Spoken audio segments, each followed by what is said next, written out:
speaking. With me, Tarun Nangia. Because of Corona, we see a lot of news regarding hoarding, extortionate prices for medicines which are used in treatment of Corona, also black marketing, and a lot of such things which very commonly you go on social media and you can see people complaining why they're being charged so much for remdesivir or injections which are being black marketed. Recently, there was a raid in Delhi where they also recovered oxygen concentrators.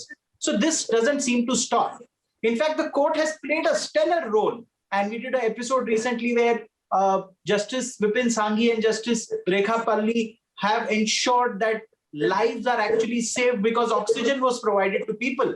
And it is because of this bench, which is now popularly known as the oxygen bench, that a lot of people's lives have been saved. Indeed, a stellar role by the courts. But somehow the problem of black marketing, hoarding, and extortionate prices of these medicines continues, and we need a solution. Because merely solving the problem in Delhi isn't enough. It's a pan-India issue, and a lot of people stand affected. To discuss this, I have an eminent panel with me. I have with me Senior Advocate Gopal Jain, who joins us on the show. I have Senior Advocate Sachin Puri. I have Senior Advocate Arvind Nair.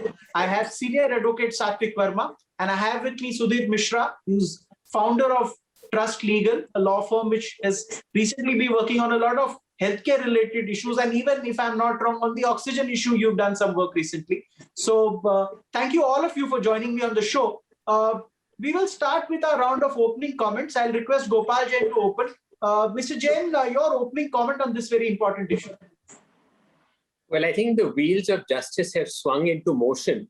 And as we've seen with oxygen, it's now time for medicines, vaccination, pricing, anti-hoarding, and et al. To flow.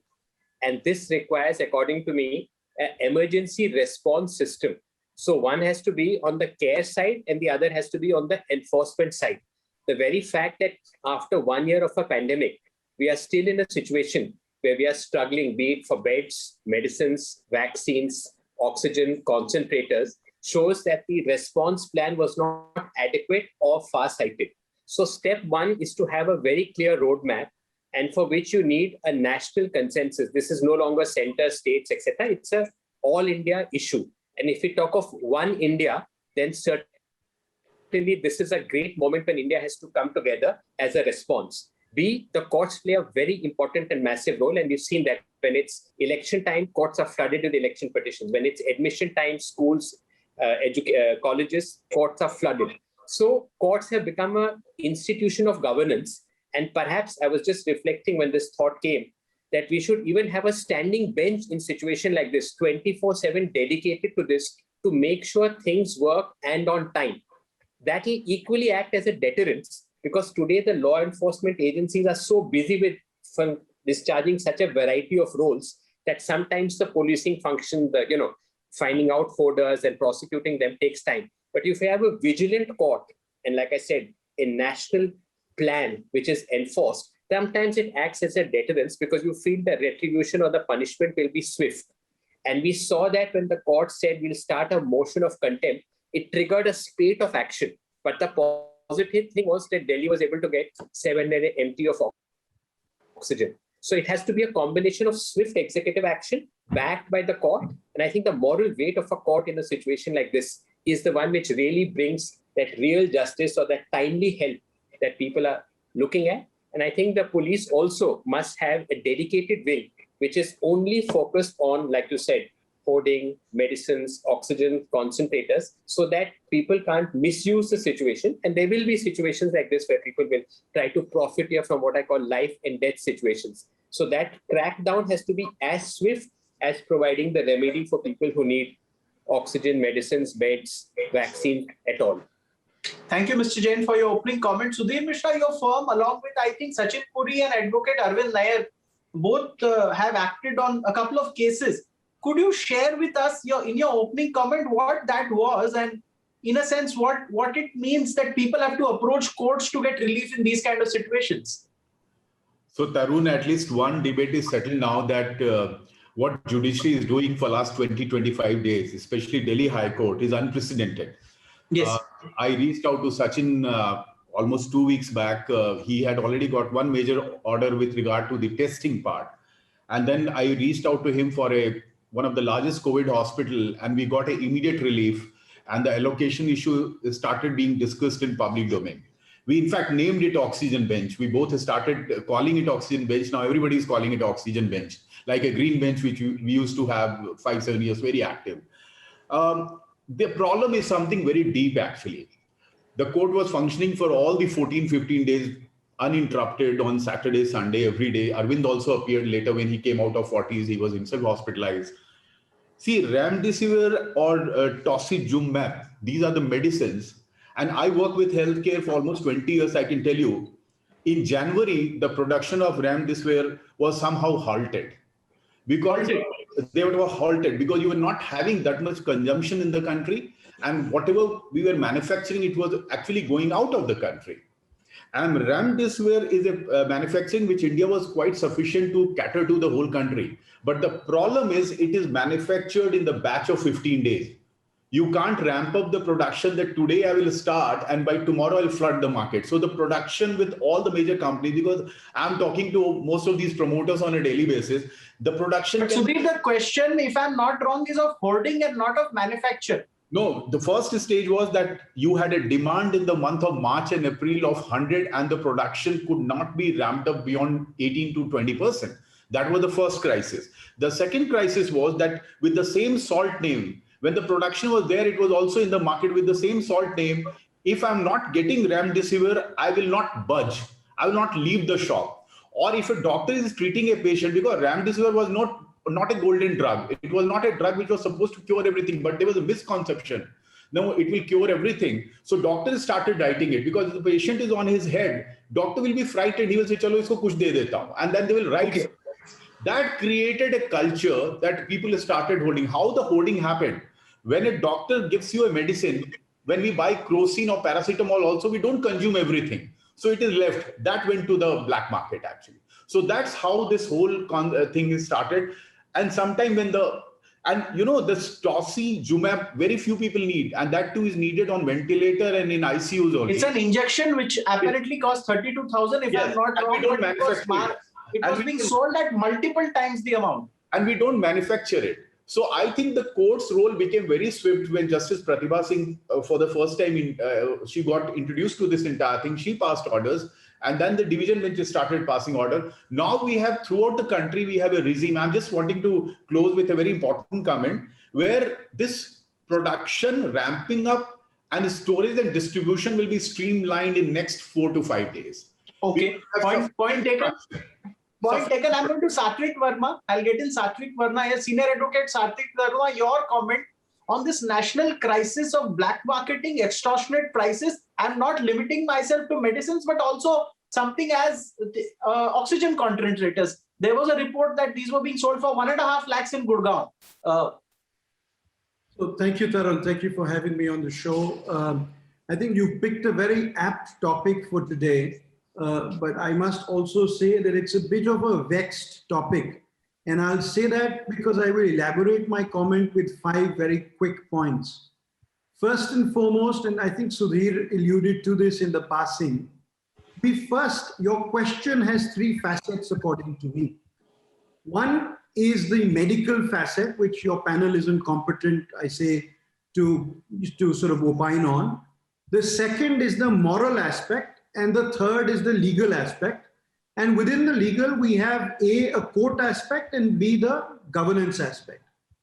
Now, the first and foremost point which is important to consider is that medically, WHO has now come out from what I've seen, certain standards saying Remdesivir is not the cure.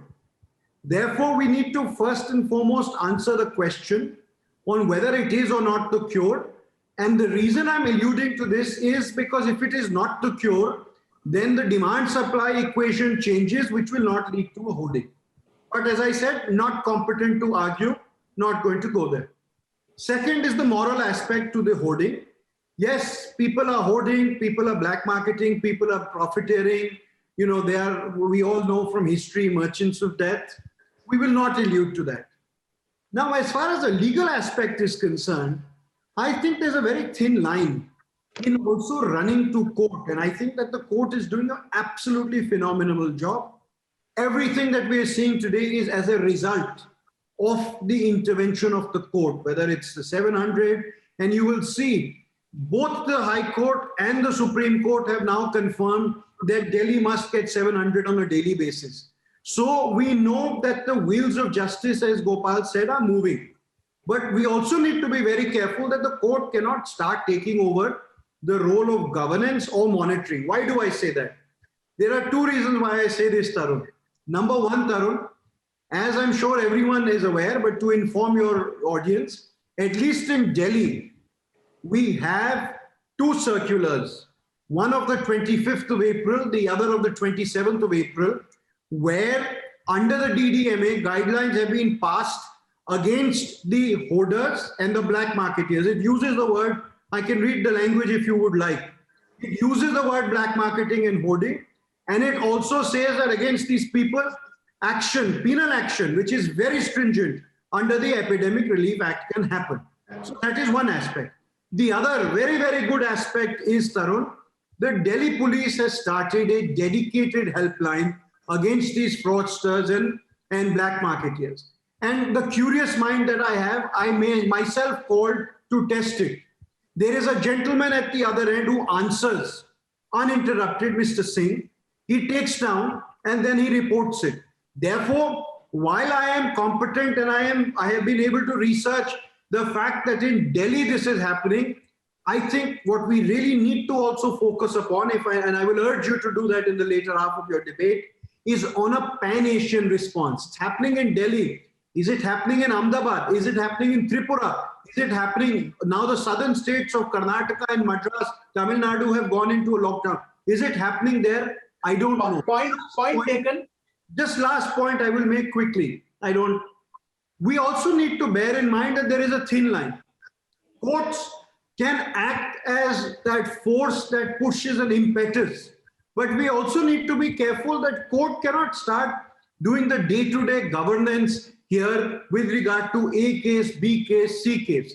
At a policy level, the policy needs to take place. If it's not happening, the courts need to fill the void. But we shouldn't dovetail the two together. Thank you. Point well taken. Thank you so much, Senior Advocate Sathik Verma, Senior Advocate Arvind Nair, and then Senior Advocate Sachin Puri. One by one, your opening comments on the show. Tarun, thank you for having me. I wanted to focus on three aspects, all of course covered by my colleagues. One is the role of the courts. Mr. Jain has talked about it, Satvik has spoken about it, as is Sudhir. It's a stellar role. I don't think anybody can use any other word. It's stellar. Having myself appeared at 7 p.m. on a Sunday, we know that this is stellar. And I just want to say one thing.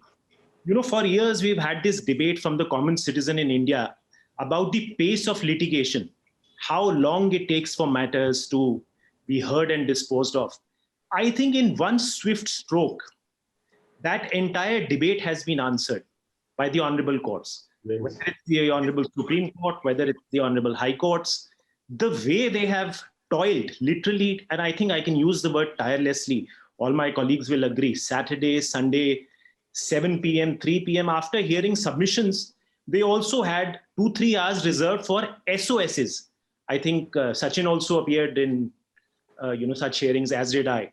So, with people coming in and saying oxygen is needed here, oxygen is needed there. So that's one aspect of it. To link it to the other point, as Satvik said, about the spread. Now, in the last 48 hours, the focus is that there is tremendously unexpected rural spread. Now, in Delhi, Mumbai, Ahmedabad, people have the means, hospital have the means to approach the High Court. People can go to the Honorable Supreme Court. Now, the question is, what is going to happen to the tier C towns or the larger villages or the districts? What is going to happen in a district of 25,000 where somebody does not have the means or the knowledge to approach the High Court? So we have to see that. So this is where what Satvik said comes in, that, you ultimately, the courts can nudge and push, but we need to have a structure in place because this is unprecedented. The third aspect is, according to me, you see, we all know, we all say this, that the law is dynamic, it's ever evolving. Now, given what is happening with whether it's remdesivir, whether it's oxygen cylinders, we perhaps may need, even though the Essential Commodities Act is there, other acts are there, we perhaps may even need an amendment in the IPC, because what we are seeing is absolutely unprecedented. Nobody had expected a situation like this. So we may perhaps need now a separate substantive section or a slew of sections to determine what is going to be the punishment for somebody who chooses to profit from this. And you see, on a moral plane, it's different. But fact of the matter is, there will always be people around who will want to profit from situations like this. So I think these are the broad three aspects, according to me. Point well taken, Senior Advocate Arvind Nair. Thank you so much. Senior Advocate Sachin Puri, your opening comment. See, I would first of all like to point out that other than all that is happening, the role of the oxygen bench is far greater than what we know or we have ever known in this country when it comes to hoarding, black marketing, and issues like these. For the reason that it is the first time, at least I'm not aware of it, and my colleagues can point out if they've had an instance where it has ever happened before, that in addition to the court ordering that the stern action is to be taken in cases of hoarding, of concentrators, life-saving devices, drugs, etc., the court has gone a step further and said that the court will initiate contempt action on its own motion, independent of everything else. So as far as the role of courts in trying to stop the black marketing and hoarding, it is unprecedented, never heard of. And the second thing that I also want to point out before moving ahead is the fact that there is today a requirement of a dedicated court to hear these matters, the criminal trials, because a lot of judges who are going to hear it in different jurisdictions, as in different places, MMs are going to hear these matters. There are going to be conflicting orders coming out otherwise. One more aspect that is really requires to be gone into is the fact that today the courts have taken another step, not being bothered about the CRPC or the procedural laws, to say that these devices and the life-saving drugs which are today in custody of the police are to be immediately released to those who need it. These are the things that the court has gone and done. Now the time has come for the public also to cooperate. The police, as has been pointed out, has a dedicated line and they are proceeding. We know they are conducting raids. And I have also news that they are conducting raids across the country. It's not just Delhi where it is happening. It is happening everywhere. But the role of the individuals is really what I want to focus upon right now, for the reason that we all know, we all have the presence on WhatsApp. We all know that there's a person who's selling a particular drug 5 times, 10 times its price, or a concentrator being sold into multi-lakhs, which is probably 25, 30,000. And you have to keep in mind the orders which were passed to get these concentrators was with a view so that they can come in to save people's lives, not for these people to resell them. For God's sake, the duties have not been waived so that they go and sell them in the black market and earn more money out of it. There's a purpose. And the center government can play a role along with the public, where they have all the data of these concentrators coming into the country, who is importing them and how many numbers are coming in and what has happened to them. But just one aspect that I want to point out is that the public who knows, people know on their WhatsApp group that who are the people who are indulging it, they must come forward today and help the police and the courts to stop this. Otherwise, we know there is shortage. It is not going to stop. Can you, in a minute, explore the role of Delhi High Court specific? Also, the Bombay High Court also played a role in procuring medicines, if I'm not wrong. Courts have generally played a very good role. Do you think with the current issue of hoarding also of medicines, the courts can play a stellar role as they have done with oxygen? Oh, yes, absolutely. And just like there was PM Care Fund, I was thinking we should have a care bench, a health care bench. It has to be holistic. So like you said, the one side is to give access to medicines, vaccinations, oxygen, beds, etc. And equally, on the other hand, with a firm hand, stamp out and prevent these malpractices, because that are inevitable. We've all grown up having movie tickets being sold in black, Bajaj Chetak scooters being sold in black. So this is the inevitable consequence of a situation of distress. But the swift action, detection, and punishment which follows, which is why I feel sometimes when the court says if you violate our order, it will be treated as contempt, act strongly, because people know punishment will follow immediately. Otherwise, everyone knows that aaj situation tal jaye, act to follow that, but one doesn't really hear much. So enforcement is a very key aspect, and the court can again play a very crucial role in making sure they have the foot on the pedal and they mean business, as the court showed with the contempt notice. I'm not saying right or wrong, but they were willing to show, listen, implement the order, it's important, and if required, we will use the sword of contempt also. So same thing should happen to these black marketeers or people who are indulging in malpractices, that the full force of the law will come down hard on them and timely and quickly. And I think also having clearly demarcated teams, dedicated teams, which deal with these issues will ensure that these things are taken to their logical conclusion. Otherwise, it all happens in the heat of the moment. You take elections, hundreds of FIRs are filed. You ever hear of those FIRs later? So at that time you hear. So this should not be one of those things which, we don't take it to its logical conclusion. And this is where I feel the courts have a very important role in that last mile, because they have this power of mandamus, of continuing mandamus, of directing and commanding authorities and others to act. And I think we should put that to good use, as the courts have done. So in one line, answer is yes, their stellar role can continue as it should, even on the enforcement side. Point taken. They can also on the enforcement side. I have Justice Sanjay Karol in Shimla when there was a water shortage. We had none less than, he was a Chief Justice there. He in fact took a round of the city and actually saw that the problem was sorted. It was unprecedented. Judges never step out of courts. But these are also unprecedented times. One hears these stories of people having to buy injections, life-saving injections at multiple times the price, 1 lakh or 2 lakh, and people who need it. We'll go to Sudhir Mishra. How it all started in your view? This obscene kind of money being extorted from people. I think, Tarun, just to go back to on the court part, I have never seen in 20 years that most of our applications were filed on a Saturday night or a Sunday morning, because the hospital will write to us, the kind of hospital I work for, they write to us that 1.5 hours of oxygen is left. Shall we sign consent form from the patients? And that consent form's language, me and Mr. Puri were settling sometimes. It was so discomforting.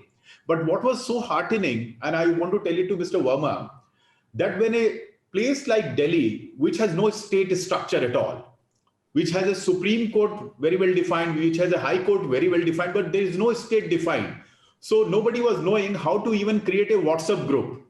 Now that's what the court did. Court asked them to create a WhatsApp group where all the babus will come together and they will start working.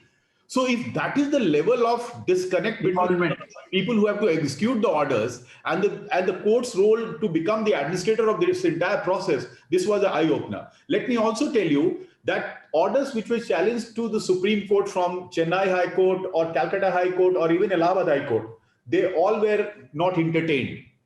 That was another signal that what has happened in last 1 month in judiciary in India, that anything which was expected, there was a talk that generally how judiciary should be independent. Now, at least that talk has also subsided. That's a point well taken, Advocate Sudhir Mishra. Very, very happy with the kind of proactive role that judiciary has taken. I'll go to Senior Advocate Satvik Verma. You pointed out how well things are in Delhi in a sense that there is a helpline which works. But in a nation of 135 crore people, you had also an opinion, if I'm not wrong, from Mr. Senior Advocate Arvind Meher, who said IPC would need to be amended.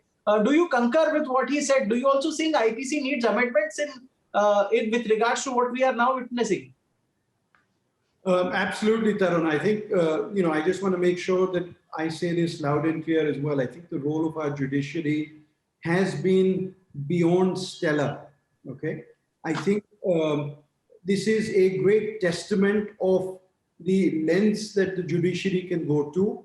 Each one of our courts, and it would be unfair to name a few and leave out a few, each one of our high courts have exercised their jurisdiction under 226, where they have the powers in very, very wide amplitude and magnitude to try and make sure that that court, which is best placed to deal with its local needs of that city, are doing so. So I think each one of them, yesterday, just to give you an example, Yesterday at about 4:30 in the evening, I got summoned to court.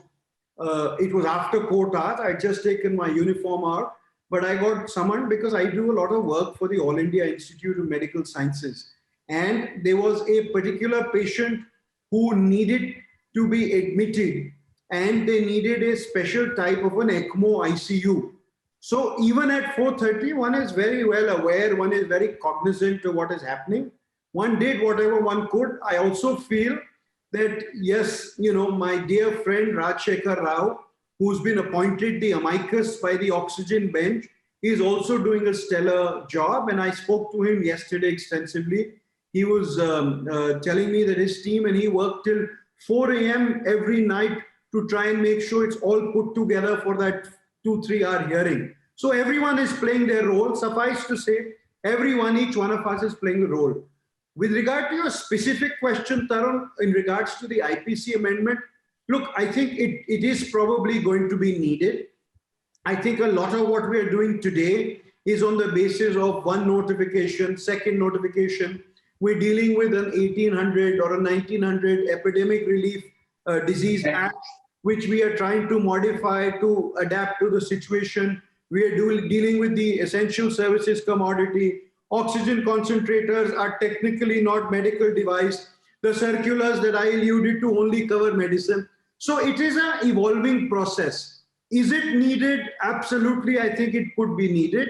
But I always believe that there are sufficient means within the law. I think the attention today, rather than going about and allocating the responsibility to amend the law, needs to be to make sure that whatever law we have is implemented, enforced, and most importantly, the situation is tided over. Point taken. I'll go to Senior Advocate Arvind Nair, but Senior Advocate Gopal Jain had a point to make very quickly, and then I can go. Yeah, just 10 seconds. I think just like we made the Disaster Management Act and a Disaster Management Institute to sort of ensure implementation, you need now a special act for epidemics and healthcare, which takes this experience of last year, codifies it into law, and becomes a single.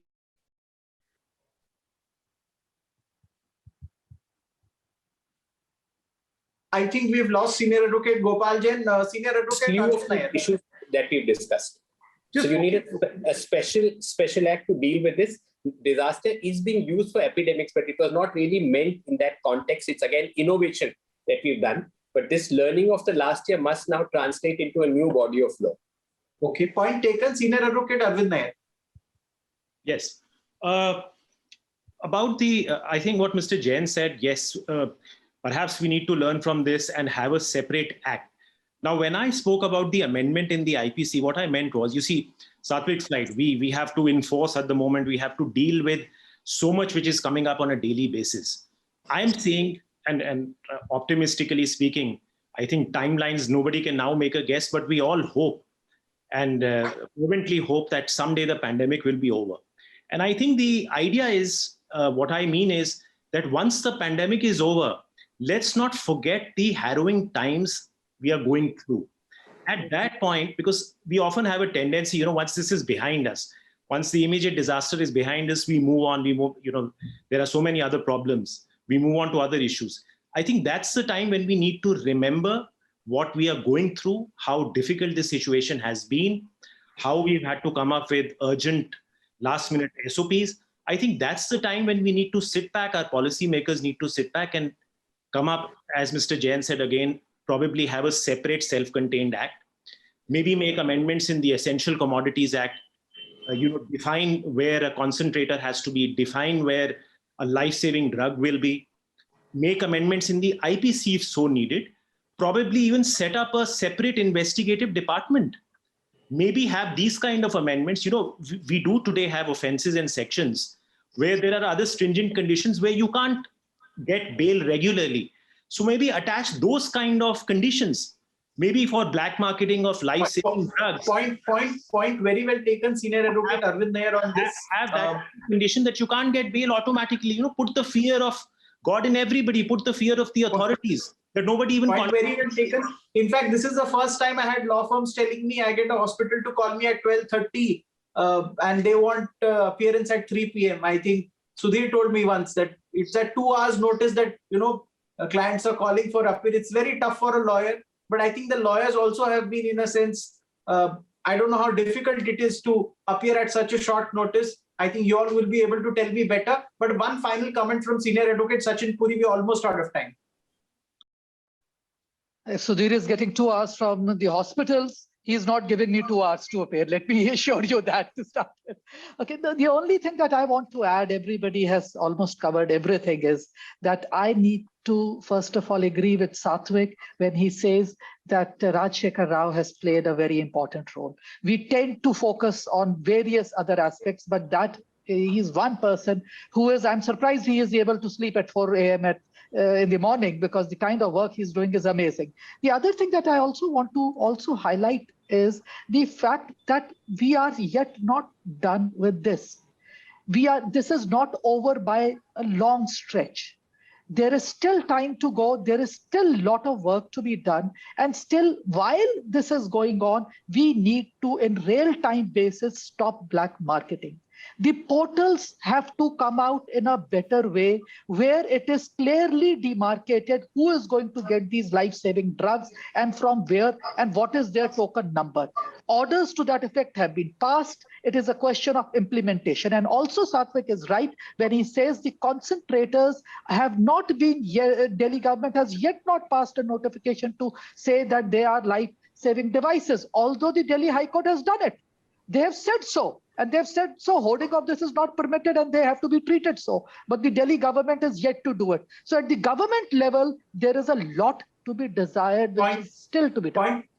Point very well taken. We're almost out of time. Senior Advocate Sachin Puri, Senior Advocate Arvind Nair, Senior Advocate Gopal Jain, Senior Advocate Satvik Verma, Sudhir Mishra, Founder, Trust Legal. Thank you all very much for making time at a short notice on this very important show. I'm sure my viewers are going to really appreciate the kind of interventions you all have made today. I'm sure our courts will appreciate the kind of inputs you've shared. And I hope to see that some actionable, in a sense, output is achieved of the deliberations that we've had today. We are keen to do a follow-up. I will love to have you on the show again. Thank you so much. Thank you, Tarun. Thank you. Thank you. Thank you.